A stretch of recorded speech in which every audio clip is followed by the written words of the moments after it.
आनंदम। ऐसे थे विनोबा जी पुस्तक पठन में आपका स्वागत है। प्रसंग 85। ब्रह्म विद्या मजदूरी के क्षेत्र में।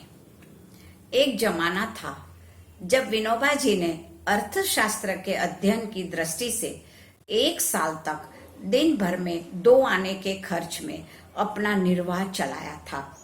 किसी ने पूछा भी था कि अर्थशास्त्र का अध्ययन और 2 आने के खर्च का क्या संबंध। तो सबार नीचे सबार पीछे के साथ सदा अनुसंधान रखने वाले उनके चित्त ने कहा था, दुनिया में गरीबी है, वह केवल पुस्तक पढ़ने से ही थोड़ी समझ में आएगी। वैसे ही ब्रह्म विद्या मंदिर को भी वे आर्थिक क्षेत्र से अछूता नहीं रखना चाहते थे।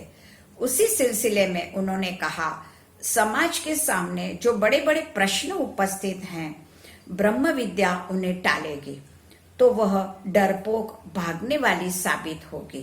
ब्रह्म विद्या को तो समाज के प्रश्नों को लेकर उसमें शक्ति लगानी चाहिए। मैं कहता हूँ कि अब ब्रह्म विद्या को मजदूरी के क्षेत्र में, शरीर परिश्रम के क्षेत्र में उतरना है।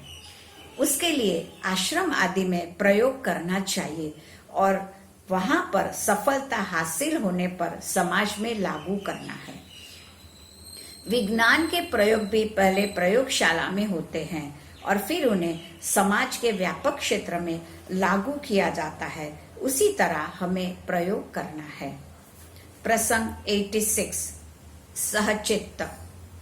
ऋग्वेद का एक मंत्र है, समानो मंत्र समिति ही समानी, समानम मनः सह चित्त में साम। हम सबका मंत्र, हम सबकी बैठक, हम सबका मन समान हो। और फिर ऋषि ने सहचित्त शब्द इस्तेमाल किया है। उसे समझाते हुए बाबा ने कहा था, यह सहचित्त शब्द बहुत जोरदार है। बार बार इकट्ठा होना, सहचिंतन की प्रक्रिया की जरूरत महसूस करना, यह एक बहुत बड़ा भक्त लक्षण है। गीता ने उसे नाम दिया है, बोधयन्तः परस्परम। अन्योन्य बोधदान की प्रक्रिया होनी चाहिए, जहां आप मुझे बोध देते हैं और मैं आपको, वहां भक्ति मार्ग हो गया। आपस में सलाह मशविरा करके काम करना चाहिए, फिर सबका सहचित्त होगा। इसके माने यह है कि मेरा चित्त आप पूरी तरह से जानते हैं और मैं आपका, इसलिए अन्योन्य विश्वास है। आज दुनिया में अन्योन्य विश्वास की बहुत कमी है। गहराई में बैठकर एक दूसरे को समझने की कोशिश नहीं की जाती। हमारा चित्त वह नहीं जानता और उसका हम नहीं जानते। एक अंश जाना और बाकी के लिए गलतफहमी। थोड़ा सा समझ में आया, उससे ज्यादा अंदाज लगा दिया और उस अनुमान से गलतफहमी बढ़ी और फिर एक दूसरों पर गलत हेतु का आरोपण होता है और परस्पर के बीच अविश्वास काम करता है।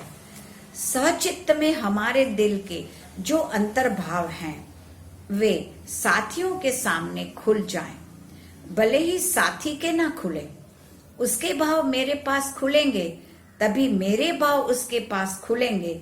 ऐसा नहीं होना चाहिए। आरंभ अपने से करना चाहिए। कुल सृष्टि के साथ हमारे भाव खुले हों तो बहुत बड़ी बात होगी।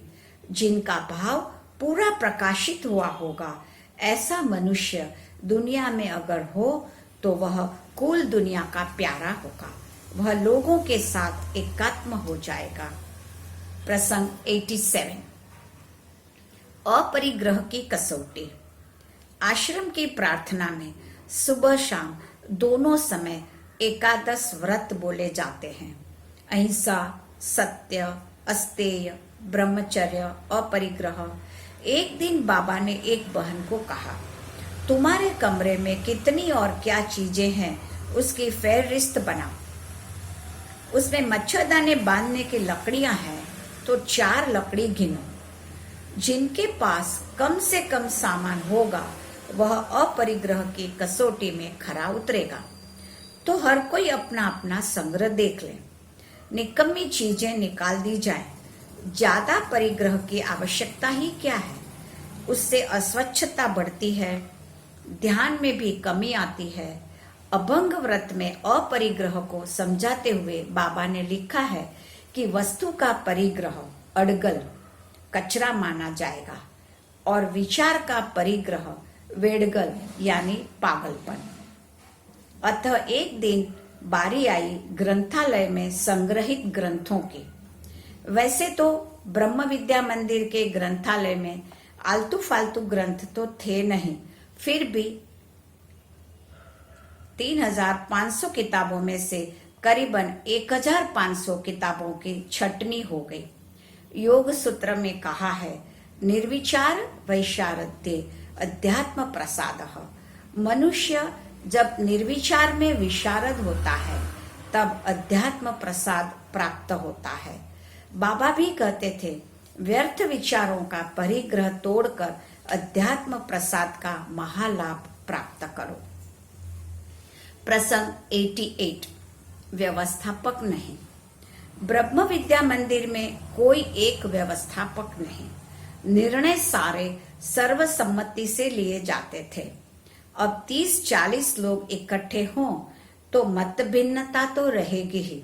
अतः कई बार एक मत बनता नहीं और निर्णय लिया नहीं जाता।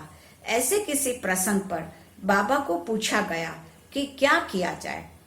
जवाब में बाबा ने लिखा, वहां पर सबका एक मत नहीं बनता है, ऐसी एक शिकायत तुम्हारे पत्र में थी। अब सोचने की बात है कि संस्थाओं में एक मत कैसे बनता है। कुछ संस्थाएं बहुमत पर चलती हैं। चर्चा करते वक्त हर कोई अपना अपना विचार बताता है। बहुमत के अनुसार निर्णय होता है, उस पर सब लोग अमल करते हैं। यह एक तरीका है। दूसरा है, किसी एक मनुष्य को मुखिया माना जाता है।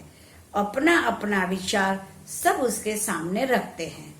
सुनकर वह जो निर्णय देता है उसको सब लोग मान लेते हैं। हम ब्रह्म विद्या का जिस तरह विचार करते हैं उसमें इन दोनों पद्धतियों को हमने स्थान नहीं दिया। विचार पूर्वक ही वैसा नहीं किया। ब्रह्म विद्या में व्यक्तित्व विकास के लिए पूर्ण अवकाश हमने जरूरी माना है और सहज भाव से एक मत हो जाए ऐसी अपेक्षा ही है। वैसा हुआ तो तदनुसार एक कार्यक्रम बनेगा, नहीं हुआ तो अलग अलग कार्यक्रम चलेंगे। अलग चलेंगे तो एकता कैसे रहेगी?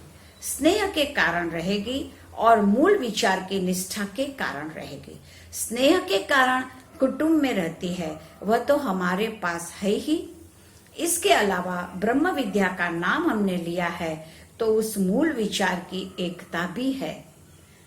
धन्यवाद।